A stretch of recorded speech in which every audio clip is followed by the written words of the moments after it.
So this is the town of St. Mary. It's one of the entrances to Glacier National Park on this side of the park. And we're going to go straight because we want to get to Babb and take the northern entrance, which will take us directly to Many Glacier Campground. Good thing we stopped and got gas. It's almost $1 more expensive here in St. Mary's. According to our nav system, we have 30 minutes, 22 miles to go to get to Many Glacier. Okay, we just kind of passed through what we think is Babb, and we're headed on Many Glacier Road, and this is going to take us directly to our campground in Glacier National Park. So we will get ready with our campground information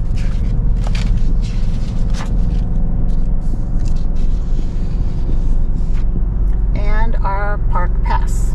On the left is Lake Sherborne, and right ahead you can see the mountains. This is a rough road, so we're taking it kind of slow. We recommend you take it really slowly, especially if you're pulling a vehicle. Here we are at the Many Glacier entrance to Glacier National Park. Came in on a gravel road, and now we're waiting here for our checklist. They have to check that you were registered here. You either have to have a camping reservation or a road reservation. What do you need from us here? I would like to see a reservation for the valley. Okay. And they'll check some of that stuff up there. Okay. Many Glacier for today, so I love it. Awesome. Great. Thank Thanks. you. Here we're camped at Many Glacier campsite number 87 in Glacier National Park. We finally got set up. It was a little difficult to get set up because it's kind of brushy and narrow. But other than that, we have a great view. This is what we get to look at every morning when we get up. And we're really close to the Swift Current River. So here we're going to walk down this tiny little path to the river. Oh, doesn't this look nice? We're going to climb down here to the Swift Current Creek, the Swift Current River, and check it out. Right in our backyard with that kind of a view.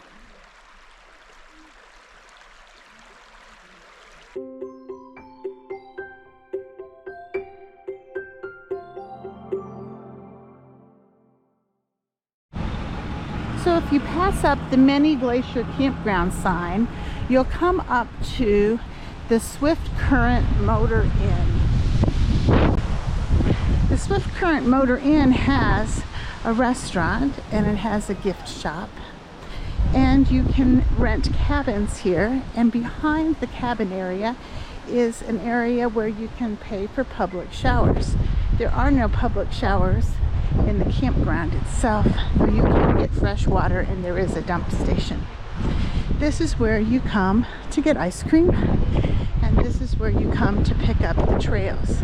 From here you can pick up the Ptarmigan Trail, the Iceberg Trail, the trail that goes to Swift Current Pass, the trail that goes to Fisher Cap Lake and Bullhead Lake and Red Rocks. This is a very busy parking lot during the day, especially in the morning, because everybody comes here to park and hike the trails if you're not staying at the campground.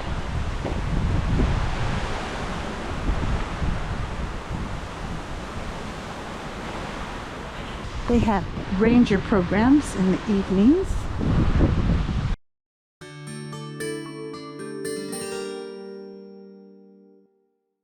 Sometimes you can come here in the parking lot and look for mountain goats up on the hillside. We've not seen any mountain goats up on the hillside, though we did see a couple when we were walking back from Grinnell Glacier. Many Glacier Campground is one of the most popular campgrounds at the park. in large part because it has some of what we consider the best trails. Mini Glacier Campground is also in bear country. In fact, Iceberg Lake is one of the lakes that has specific bear warnings. And indeed, we saw 2 grizzly bears when we were hiking Iceberg Lake.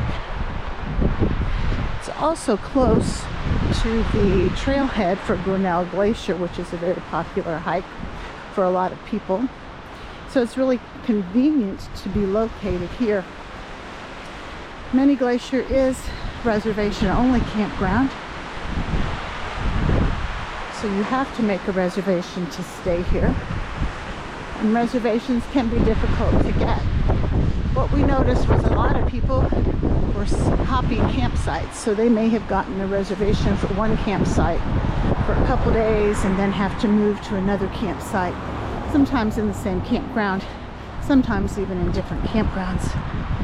But it is very possible to get reservations. You just have to be patient and extremely flexible. Here's a sign. It says Bear Country. Bears enter this campground. They do have bear boxes to store your food, and they have very special trash receptacles.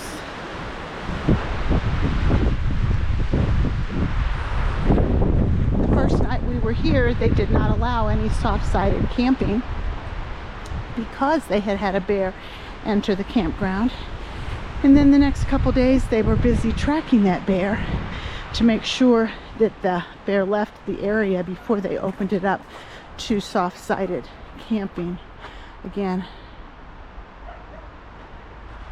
here's the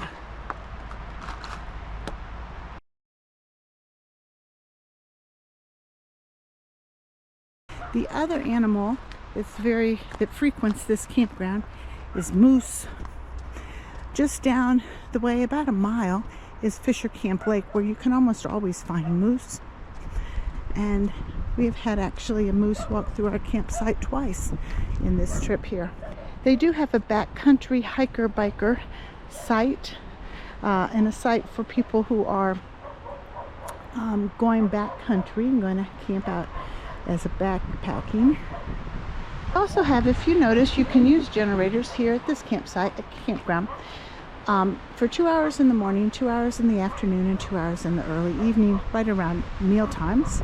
But there are specific sites that have generators are prohibited, and you cannot use generators even if you have one during those hours. All of the sites are small, or not necessarily small, but tight to get into. Some are better than others, of course, like always. They're all nicely wooded. All of the sites are pull-throughs, but you might have to be a little creative when it comes to how you're going to situate yourself in your pull-through. All of the sites are equipped with a picnic table and a fire ring. There are bathhouses and a laundry area with a sink here in the campground. There's coin-operated laundries across in the Swift Current Motor Inn area.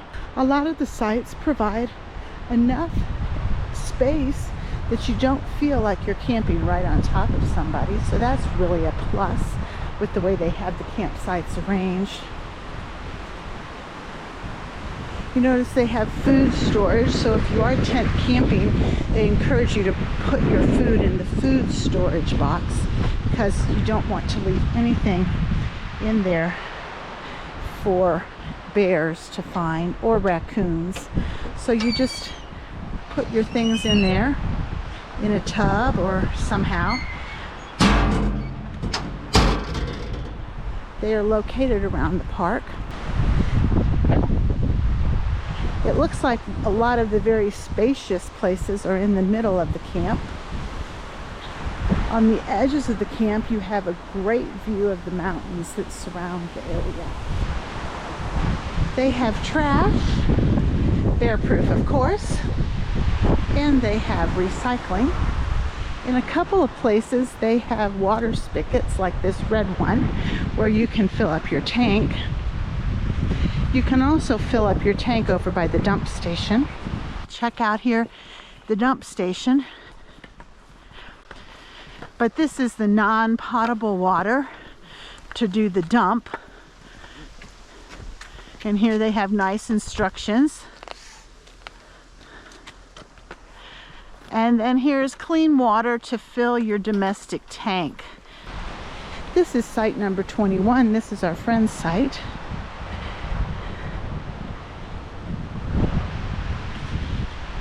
In addition to the red water faucets where you can hook up a hose, they have blue water faucets. The blue water faucets are not able, or have fresh water, but you cannot hook up a hose to those, which is right across from where we're camped, so it was a little tricky to get water. So I would recommend filling up your water tank if you need to at the dump station when you first pull into the park. So this is the view that we have from our camping area. And there is campsite number 87, which is where we're set up.